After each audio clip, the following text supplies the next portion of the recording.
Now we're gonna move into some more fun questions where we might have different answers. So, one exercise for all, and we're gonna go just for all athletes. What would you say? Can I choose two?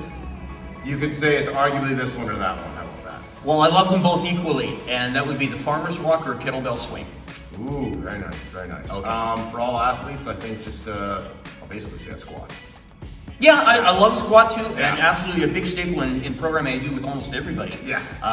But yeah, my farmer's walk, my answer to everything is farmer's walks or kettlebell swings. That's awesome. So now if we get specific, hockey, what would be your favorite exercise for a hockey player? Anti-rotation. Anti-rotation, very nice. I'm gonna go with maybe a Pavlov. You know what I mean? Pavlov. That's anti-rotation. Yeah, but I decided to say it a different way. I had to say it a different way. Okay, football. Absolute power. Power. already know. Med-ball training. Like, okay, it's the med ball slams and Yeah, stuff? I mean, obviously, Or we're gonna do med ball different- shove. What do you call it? Shoves? And, I have a med ball protocol that I use with clients that I just use with the first responder I was just training who was going into some very advanced stuff. And it's like, hey, guess what? It's power day. Yeah. Med ball out on the track. Oh, good God. Okay, I got one, so it'll be one or the other. Close grip bench press. Okay. Or single arm dumbbell press, maybe on a low incline or something. So you got that anti-rotation, you're working with one arm out wide, because if you're a lineman in football, even when you're on whatever position you are in football, you're gonna be pushing people out like this and stuff, I'm an old right? guy. I don't play football. Yeah. Here's a good one, baseball.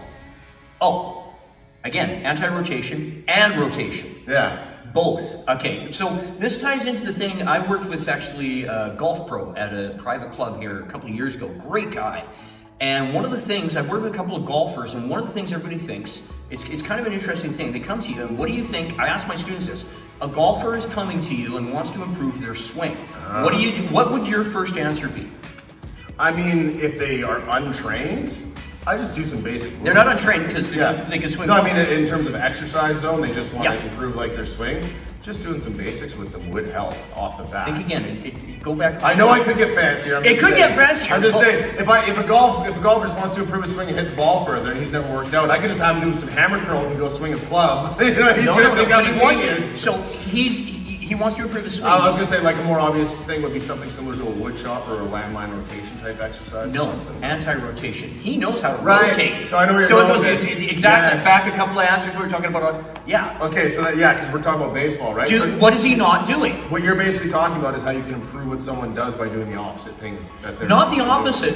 One of the things when we do an evaluation on a new client, or when I'm telling a student what to look for, when we're talking about program design in the courses that I teach, I go, look at what they're not doing. Yeah, like as in do the opposite because it's like they're overdoing one thing, basically. Yeah, right? because guess what happens? Their swing improves. It's absolutely, it's like magic. Yeah. It's the same thing, the old question, and you're gonna love this, and don't worry, I'm not going on a rant here.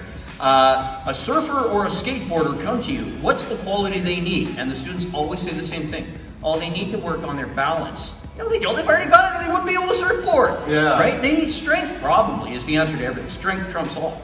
But yeah, so so to find out what they're not doing. I don't know if this is, I guess this is rotational, but I was going to go, one of my favorite moves to do is a pulley row with rotation for anybody who does a lot of throwing. You know what I That's mean? great. Yeah, So that would basically be my version of what you said. The opposite of what they're doing. I'm going to pull the arm back, you know, and I'm going to rotate them the other way, the way that they're rotating, you know. When they throw. Hey, by the way, I got a great mobility exercise I'll show you later that what you'd love. Yeah, and I actually, you know who Tim Grover is? Yeah. Yeah, he actually talked about that one time with Kobe Bryant. One year was having knee problems. And he I remember said- that, yeah. When he analyzed, he said, well, because in the game it's like you're basically spending so much time moving forward. He said, so he focused on focus on his negative training in the off season. Yeah, exactly. Which something What can is do he with- not doing? Yeah, Yeah. because during the season you usually don't want to go too much on the negatives with the athletes because they get sore. You're training more explosiveness, I heard. Yeah. And then in the off season, it's like, well, now they got time to recover. They're not playing every other day. It's like you got to work the negative, make the muscles sore, and work the other way a little How much bit. time have we got? Let's keep going. Let's keep going? Yeah. Okay, this is great. Okay. Yeah. All right, so the one thing that I would tell you, over the years, I've worked with a lot of middle-aged guys who want to do things like Tough Mudder or Ironmans or things. Of course, yeah. You know where I'm going with this, okay? So they're all doing, like, they're running and everything. So the first thing you want to do with them, then none of them ever do any strength training.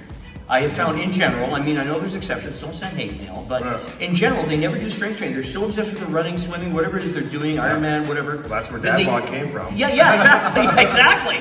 And you will find this, and I've seen this over and over again. I had a guy who was an Ironman athlete, he was in his mid-40s, he was a great guy, and he was just so dedicated, so he's a lot of fun to work with. He never ever did any resistance training. So when we incorporated resistance training into a periodized program for him, his results went through the roof. He couldn't believe how much more powerful. And it's like, look at what they're not doing and do it. Yeah. And do it It's well. true. It's true. Like an all-around, just stronger human being is going to be stronger at whatever they do for the most part. Yeah, strength trumps all. So one last topic for that: fighters. What would you do for a fighter? So either a boxer or an MMA fighter. What would be sort of a go-to exercise? When you think about that, all I think about protect the neck. So you get some neck training in there. Oh yeah, That's a nice answer. And I do, yeah, that's the first thing I think of when you say that. Like if you want to do like rapid fire, first thing that comes into your brain, protect the neck. With MMA, UFC, anything that you're doing, you want to protect the neck. Yes, you're going to do the conditioning, the metabolic circuits. You're going to do the pillar training. Never remember, bad trainers say core. Don't send us mail. I'm just saying it. Yeah. I still say core. And I think of him every time I say it. I'm like, I don't remember know. I charge every time. I still make sure I say pillar. I say, pillar, but like I'll be like, brace your core. Everybody knows what it means. But you don't say engage your core. What, you gonna marry it? I don't know. Okay, Or like when the kid's under 18, I say, you saw a hot girl on the beach, what are you doing?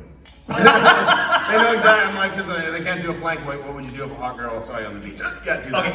Okay, suck it in, which I do a lot at the age of almost 60. Okay, all right, moving on. Well, no, my fighter one. Oh, yours is better. Of course But I was just gonna say pretty much any landmine thing. So Yeah, oh yeah, stick landmines are explosive. great. I use them a lot in like the athletic conditioning classes I teach. Great. Yeah. Okay. No, this is a good one. Random exercise you like that would surprise people. Oh, Can't remember which one you mentioned earlier. random exercise. Well, I love any kind of a rotational movement under load, multi-directional movement under load.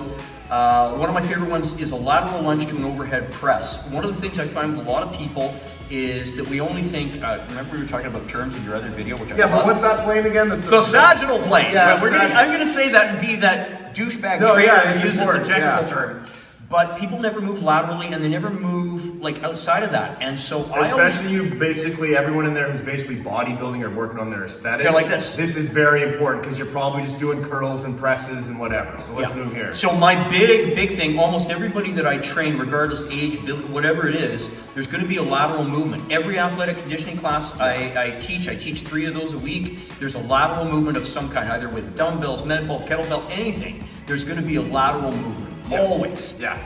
Matter of fact, now that you mentioned it, I think I need to brush my game up with my clients in doing that. Of course, me, myself, I'll show I'm you. not Maybe doing we'll it. film it later. Of course, Okay. I'm not doing it enough myself either. Okay. For me, it would be, I just love squat with pulley row on the pulley machine. Love that one too. I found basically, that's a traditional move you would see in a gym, especially when you're coming up in exercise. You think you know stuff. You're like, that is the ultimate personal trainer gimmick move. They're just doing, you're working multiple muscles at once and stuff. But the reason I really got into it actually is because, as you know, so many people are broken when you first met them and they can't squat. I agree. So the thing is that when I would just get them to sort of treat a squat, like obviously there's simple things, box squat, you can sit down on something. I thought when they have a counterweight and they don't have to just distribute weight through your feet, sit back. It's more natural. It's a tug of war, right? Yeah, You come yeah. up and they're pulling towards. It's like I was like, the best way to get someone better at squat is get them comfortable at actually just getting down in that position, even if it's using a cheat. You could obviously it doesn't have to be a squat play roll. You can hold on to something, but just something where people can kind of comfortably counterbalance back. Okay, against you ever use a something. kettlebell? Get up to squat with a very light kettlebell and push it out as they go down? Yeah. Evil! Yeah, but Evil! even like a goblet squat obviously is a good cheat too, because even people who are just so keeled over, all of a sudden just, Yeah, oh yeah. because they want to balance naturally. Okay.